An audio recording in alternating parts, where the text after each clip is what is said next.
Hello everyone. Welcome back to the channel.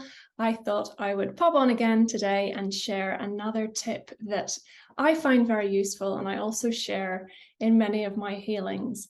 And that is one where we can use our imagination to help us with our reality. You might find this tip helpful if you are an empath, if you can feel other people's pain as if it's your own. Also, if you find yourself going to help others on a regular basis and sometimes coming away from those interactions feeling depleted, feeling a little bit disheartened, often because those people maybe haven't taken your advice on board, or maybe aren't quite navigating their situation how you would like them to. So today's tip I share with you is, yes, we're going to use our imagination. So I invite you to come along on that journey with me. But first of all, we're going to imagine our body, our physical body, is our house, okay? Which essentially it is. This is all we know. This is our house. Surrounding our house is our garden, which is our energetic field, okay? We each come with this field around us that we can actually notice that whether you're in tune with your energy or not. Sometimes you come into contact with other energy fields, they don't feel harmonious, or sometimes they do feel harmonious. So we have this energetic field that we cannot see. Sometimes as we work on our journey, being an energetic being, we can start to feel that and it becomes quite evident for us. But if that's not where you are today, do not worry, but imagine around you is this energetic field. This is our garden. This is what we have control over. Our house and our garden. So our energy field is something that can actually become bigger and stronger as we clean ourselves energetically. However, if we are empathic, or if we go to the rescue of others. So say, for example, we have loved ones, friends, anybody we know in our life that calls upon us for help, or maybe they don't call upon us for help, but we go to help anyway. So we go to their aid and we offer what we believe or how we would navigate that ourselves. Now, if you can imagine, we have our house and our garden. When we go to help another person, maybe it's asked for or maybe it's not, we essentially go over into their garden. We mow their grass, we plant the pretty flowers, we try and take out the weeds, but we're not tending to our own garden. So often, if we're tending to other people's needs, our mothers, our fathers, our loved ones, our partners, our children, etc., they all live across the road. Their gardens are beautiful, pristine, manicured lawns, beautiful flowers, because we are tending to them. It might not be because the custodian of the house is doing the gardening,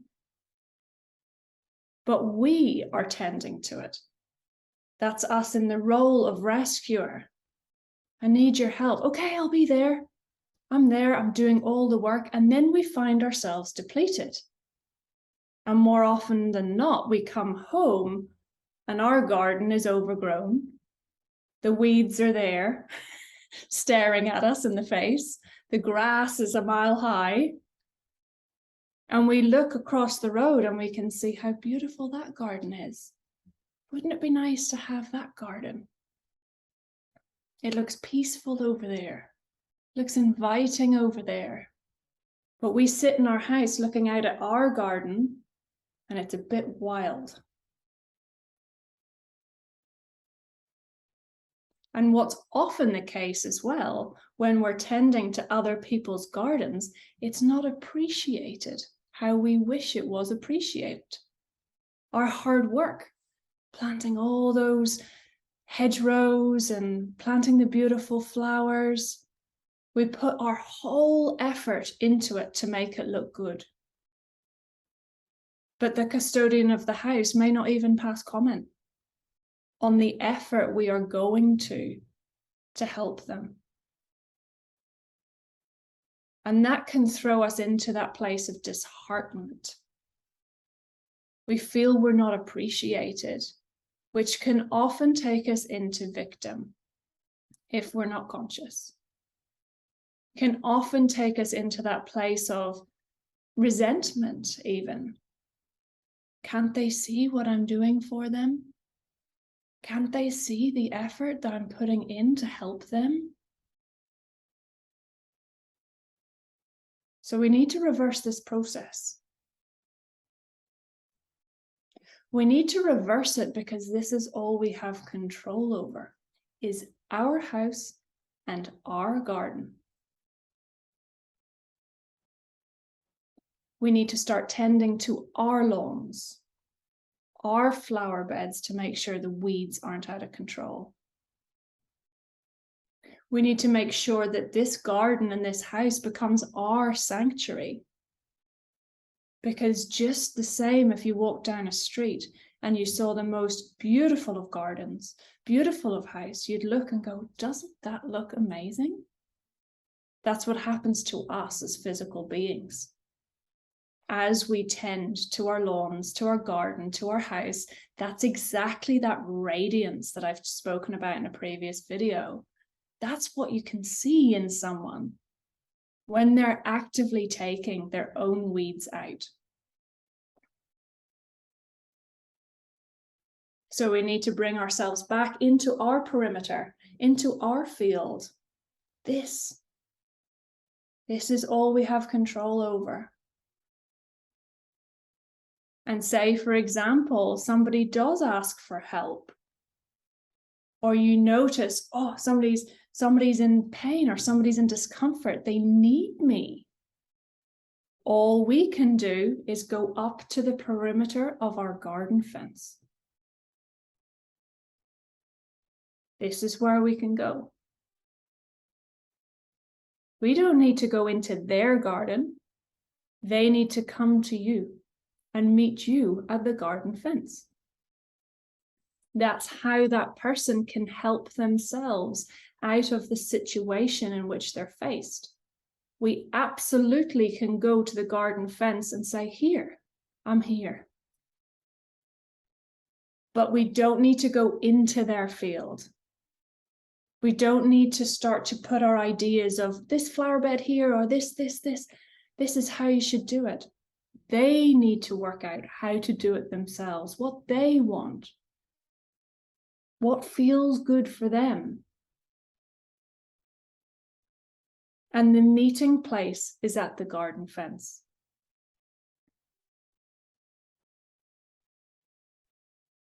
If we open up the gate and we find ourselves, or we've jumped the fence often in a reaction because it's inbuilt in us and because of maybe the things we're holding on to that makes us into this archetype of rescuer. Yes, I'm there. I'm needed. Brilliant. Okay, I'm there. Jump over the fence and you're in there. You might feel that resistance from that person. What are you doing here? I didn't invite you to come. That's because we've jumped over our boundary and we're in somebody else's boundary. That's their sacred boundary. We need to come back into our garden, open the fence and say, hi, I'm here. What do you need? That way, our garden is tended to. We can invite people into our field, into our garden, if we feel it necessary. If we feel like what's in our garden can help other people, come this way. We don't jump across into somebody else's field uninvited. Just as we wouldn't go into somebody's garden uninvited. This is the dynamics of how energetics plays out in the physical form in relationships. Often we do jump the fences. We do start weeding the gardens. We do start planting plants that haven't been asked for. And then we're told we maybe shouldn't be there, or we get rejected, or we get abused, or we get whatever that is. It can come in many different forms. But ultimately, what has happened through our care, our compassion, however, through an imbalance in us, we've jumped the fence. We need to come back. We need to find our balance. And we find this balance, we can find this balance through that imaginary, okay, this is my garden. I can invite anybody I want into this garden with permission. And you can also ask them, okay, great. I'm off now. That's time to leave.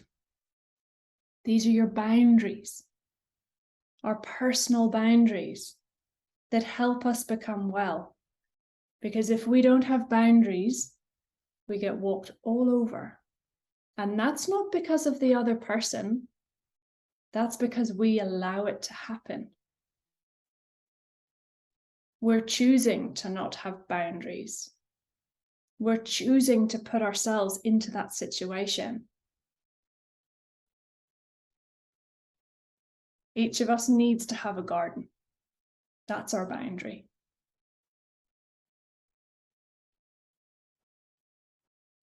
So I hope that helps explain what can happen in circumstances with relationships.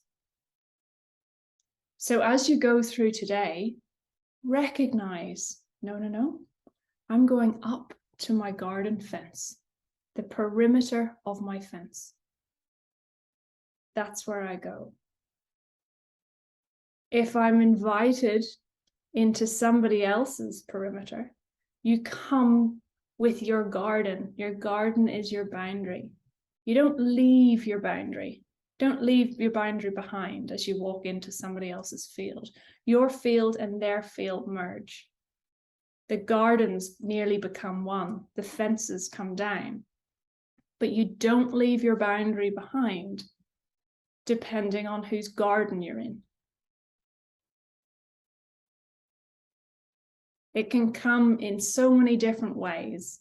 Interactions with bosses in the workplace, colleagues, loved ones, family, the lady that works at the post office. Remember, you come with your garden. That's where you fit. That's where you bloom. That's where the house is positioned, surrounded by garden. And our garden doesn't want to have weeds. It wants to be beautiful, colorful, inviting for all those people that come into our interaction. So let's tend to the gardens, and I'll meet you at the perimeter and at the garden fence. Sending much love. Hope to see you again soon for another update. Have a lovely day. Namaste.